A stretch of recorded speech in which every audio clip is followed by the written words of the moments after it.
Good morning, and today my name is Harrison Green, and today I'm going to be presenting on the bluefin tuna and the overfishing that occurs.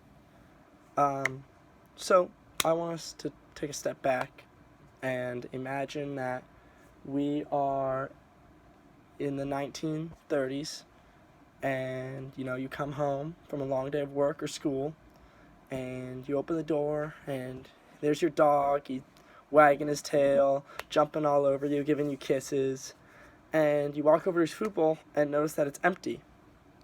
So, you go into your closet or your cupboard or wherever you keep your dog food, take out a scoop of dog food made from real fish and pour it in his bowl.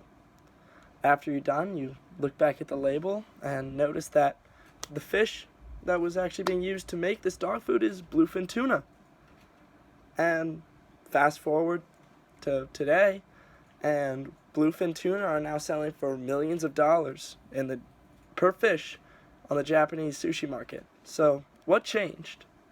Well, basically what happened was the sushi industry happened. Bluefin tuna are the most sought after fish for sushi in the whole world. This is due to their quality of meat.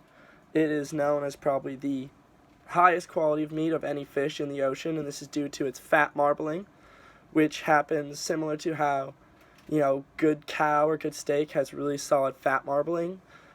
The value of bluefin tuna meat is basically placed on what the fat concentration is. And secondly, it's the largest tuna, so there's a lot of symbolism there for eating one of the largest predatory fish in the ocean.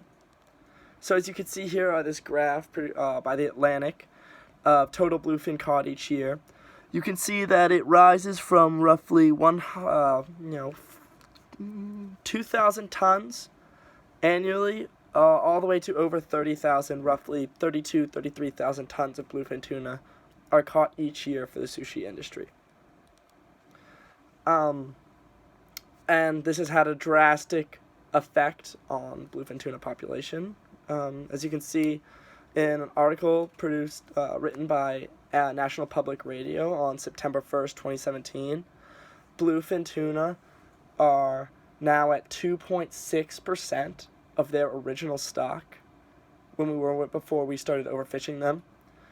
To put this in perspective, if you walked into a class in Follinger Hall and noticed that originally there were 1,000 people in your class, and then you come back the next day and only 26 people are sitting in Follinger, that's a rough estimation of what happened to the total bluefin tuna population, especially in the Pacific. So there are steps being done to reverse this trend. The first step is that there's no more fishing allowed in the spawning grounds. So this allows for bluefin tuna to have a successful spawn without human intervention. And then the second and more drastic change is that a tuna must be of spawning size to kill, which is 73 inches. This makes it so that there's no wasted lives, and every tuna has at least passed its gene pool on to the next generation before it is killed by a fisherman. And these have had really positive results. These changes have really had really positive results and positive effects on the total bluefin population. So there was a 70% reduction in dead bluefins this year. Because now there are people. These regulations have made it so that these fish are, remaining healthy and are being thrown back. And there's also 218. There's no longer fishing results that are above quota. And an article produced by the International Game Fish Association, which basically monitors fishing numbers and fishing practices all over the world and total fish population. It has, because of this 70% reduction, the bluefin tuna quota has dropped by 218%, which is really solid and is one of the big steps in making sure that they make a comeback, because, the ocean is extremely resilient. It's as long as there's a bluefin population that can have successful spawns, that means that there is the possibility of a comeback. I mean, life has survived in the ocean through some of the most drastic extinctions in Earth's history, so if we practice sustainable fishing techniques, there's definitely a chance to make a comeback. In conclusion, the bluefin tuna crisis is fixable.